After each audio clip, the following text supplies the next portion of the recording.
So మీరు 4, 13, 22, 31లో పుట్టారా? చాలా తెలివైన వాళ్ళు, ఎంత కష్టమన్నా చేయగలరు. అండ్ ఈ 4 సిరీస్ వాళ్ళు పనులు కొంచెం స్లో చేస్తారు కానీ పర్ఫెక్ట్గా చేస్తారు. మనం పని చేశాక ఎవరు తప్పులు పట్టలేరు. సో తెలియని పనే కూడా చూసి నేర్చుకోగలరు. ఏకసంతాగ్రహీలు. ఈ 4వ నంబర్ని కుబేర నంబర్ అంటాను. బట్ యూజువల్గా ఈ సిరీస్లో పుట్టిన వాళ్ళకి పేరు రాంగ్ పడుతుంది. వీళ్ళు తక్కువ జీతానికి తెలివి లేని వాళ్ళని కోటీశ్వరులు చేయడానికి విశ్వ ప్రయత్నాలు చేస్తుంటారు. ఈ 4 సిరీస్లో పుట్టిన వాళ్ళకి పేరు బాగుంటే వాళ్ళే కోటీశ్వరులు.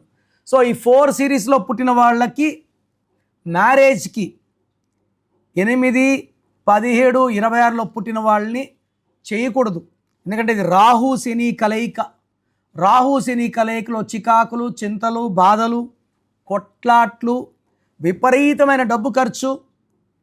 అండ్ ఈ 4లో పుట్టిన 8లో మ్యారేజ్ చేసుకుంటే వెంటనే డబ్బులు పోతాయి, బంగారు కుదవలోకి వెళ్ళిపోతుంది, ఆర్థిక ఇబ్బందులు వెంటాడతాయి.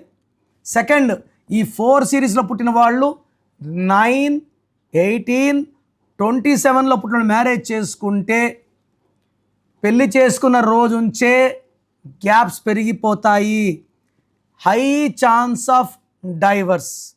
ఈ 4లో పుట్టిన వాళ్ళు ఇంకొక 4లో పుట్టిన వాళ్ళని మ్యారేజ్ చేసుకోకండి.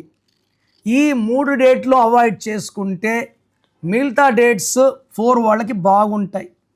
సో మీ డేట్, మంత్, ఇయర్ మీ పేరు బట్టి పక్కన అమ్మాయి ఏముండాలి, ఎలాంటి డేట్ ఆఫ్ బర్త్లో ఉండాలి, పొంతనాలు ఉన్నాయా, పుట్టుకలో పొంతనాలు ఉంటే సరిపోదు, పేరులో పొంతనాలు ఉండాలి. అప్పుడే మ్యారేజ్ లైఫ్లో ఇబ్బందులు రావు.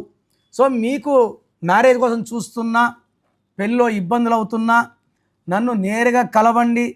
మీ పేరులో చిన్న మార్పులు చేసి మీకు సకాలంలో వివాహం, సంతానం అయ్యేలాగా, మంచిగా ఎదిగేలాగా నేను మీకు చక్కటి గైడెన్స్ ఇస్తాను.